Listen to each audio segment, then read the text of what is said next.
Experience force. ఓకేనా? So ఇప్పుడు force experience చేస్తుంది అంటున్నారు కదా, సమ్ యాంగిల్ తోటి మనకి ఆ కాయిల్ అనేది రొటేట్ అవుతుంది కదా. సో ఇప్పుడు ఆ యాంగిల్ ఏమంటున్నాం? టార్క్ అంటున్నాం. ఓకేనా? ఆ యాంగిల్ ఏమంటున్నాం?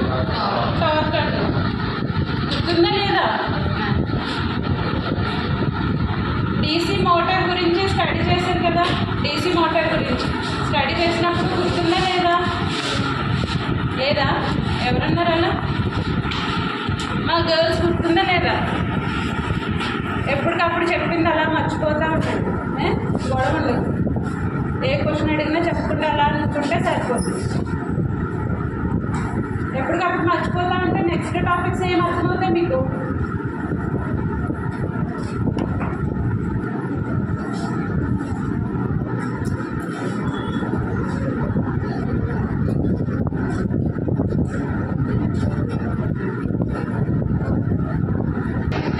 ఎందుకు యూజ్ చేస్తున్నారు? ఇప్పుడే చెప్పాను కదా, డీసీ కరెంట్ ఏంటి?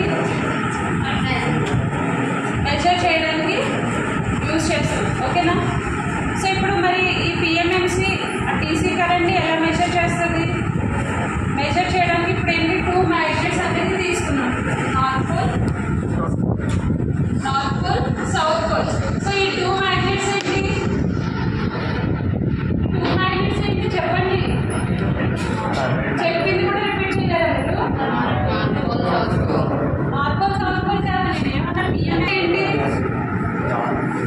Whenever a current carrying conductor placed in between magnet, it experiences a force. ఆ ఫోర్స్ బేస్ చేస్తుంది ఆ కాయిల్ అనేది మూవ్ అవుతుంది. ఓకేనా?